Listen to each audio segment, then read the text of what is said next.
اس کے بارے میں کہتے ہیں کہ وہ بال سے زیادہ باریک ہوگا اور تلوار کی دھار سے زیادہ تیز ہوگا، پل صراط۔ خیر یہ تو میرے علم میں نہیں ہے کہ کہاں سے یہ چیزیں لی گئی ہیں، لیکن ہمارے عام گفتگو میں آتا ہے۔ لیکن نقشہ ایک ہے، ایسا محسوس ہوتا ہے کہ قیامت کے دن پہلی تقسیم تو لگ جائے گی۔ جیسے آپ دیکھتے ہیں سٹون کرشرز جو ہوتے ہیں، پھر جب وہ ٹوٹے ہوئے آ رہے ہوتے ہیں تو اس میں پھر چھلنیاں لگی ہوتی ہیں۔ پہلے اس سائز کی چھلنی نکل جائے گا پتھر، پھر اس سائز کا، پھر اس سائز کا۔ تو پہلی چھلنی تو لگے گی کافر مسلم، کافر جاؤ سیدھے جہنم کے اندر، تمہارا حساب کتاب بھی کوئی نہیں ہے۔ حساب کتاب کا ہے، اللہ ہی کو نہیں مانا، آخرت کو نہیں مانا، رسالت کو نہیں مانا، کس بات کا حساب؟ تمہارے کسی نیکی کے عمل کی کوئی وزن ہے ہی نہیں۔ اب بچیں گے مسلمان۔ مسلمانوں میں منافق بھی ہیں اور صادق الایمان بھی ہیں۔ اب ان میں چھلنی لگے گی۔ وہ چھلنی کچھ ایسی ہوگی کہ جہنم کے اوپر ایک پل ہوگا اور اس میں گھپ اندھیرا ہوگا، گھپ اندھیرا۔ اور جن لوگوں کے پاس ایمان اور عمل صالح کی روشنی ہے وہ روشنی ظاہر ہو جائے گی۔ ایمان ایک نور ہے جو میرے اور آپ کے قلب میں ہے، لیکن اس وقت وہ نور ظاہر نہیں ہو رہا، اس وقت وہ نور ظاہر ہوگا، وہ چمکے گا۔ اور اعمال صالحہ جو ہے وہ ہم اپنے داہنے ہاتھ سے کماتے ہیں، تو داہنی طرف اعمال صالحہ کا نور ہوگا۔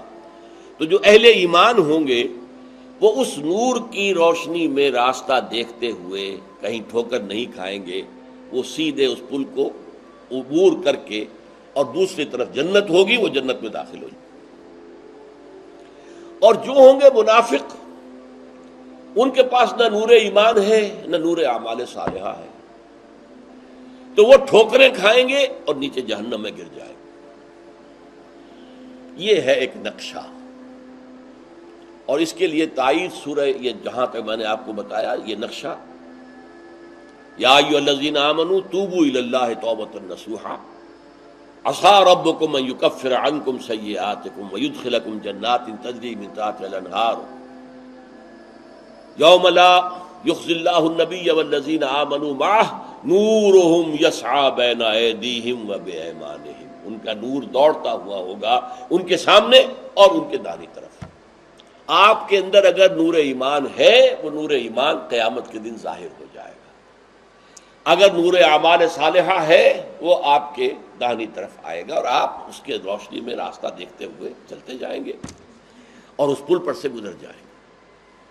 اب اس میں حضور نے فرمایا، اور سورہ تغابن کی آیت میں بھی واضح ہوا، کسی کو نور ہلکا ملے گا، کسی کو زیادہ۔ جن کا ایمان ابو بکر جیسا ایمان تھا ان کا نور کتنا ہوگا ہم تصور نہیں کر سکتے۔ ایک عام صحابی کا ایمان کتنا ہوگا ہم اس کا بھی تصور نہیں کر سکتے۔ ہمیں اگر کوئی تھوڑا بہت ایمان ملا ہے تو ہمیں تو تھوڑی سی ٹارچ جتنی روشنی بھی مل جائے تو بہت غنیمت ہے، یہ سمجھ لیجیے۔ گھپ اندھیرے میں ٹارچ بھی کتنی بڑی نعمت ہے، کتنی بڑی نعمت ہے۔ کم سے کم آپ دیکھ رہے ہیں کہیں سانپ تو نہیں بیٹھا ہوا، میرا پاؤں کسی سانپ کے اوپر تو نہیں پڑ جائے گا۔ وہ ٹارچ بھی بہت بڑی ہے۔ حضور نے فرمایا کہ کچھ لوگوں کو تو ایسا ایمان ملے گا جس کی روشنی صرف ان کے قدموں کے سامنے ہوگی، بس اتنی روشنی ملے گی۔ لیکن میں نے کہا یہ روشنی کتنی غنیمت ہوگی۔ قدموں کے آگے روشنی ہو تو تباہی سے بچ جائیں گے، ٹھوکر نہیں کھائیں گے، کہیں کوئی سانپ کوئی اور اس چیز کوئی موذی شے جو ہے اس سے بچ کر جائیں گے۔ اور آپ نے فرمایا کسی کو اتنا نور ملے گا جس کی روشنی مدینے سے صنعاء تک پہنچے گی۔ صنعاء یمن کا صدر مقام، کم و بیش میں سمجھتا ہوں 1000 نہیں تو 700-800 میل کا فاصلہ ہے، وہاں تک لوگ پہنچے۔ ابو بکر کا نور کتنا ہوگا، محمد کا نور کتنا ہوگا صلی اللہ علیہ وسلم، کوئی تصور ہم کر سکتے ہیں؟ لیکن بہرحال جیسا کہ میں نے عرض کیا، جس کو وہ ٹارچ بھی مل گئی، اپنے قدموں کے آگے ہوتی ہے نا ٹارچ کو، جب آپ لے کر چلتے ہیں کسی اندھیرے میں تو اپنے قدموں کے سامنے مارتے ہیں، تو وہ بھی بہت بڑی نعمت ہوگی۔ اللہم ربنا اجعلنا منہم، اللہ تعالی ہمیں وہ نور، نور ایمان اور نور اعمال صالحہ عطا فرمائے۔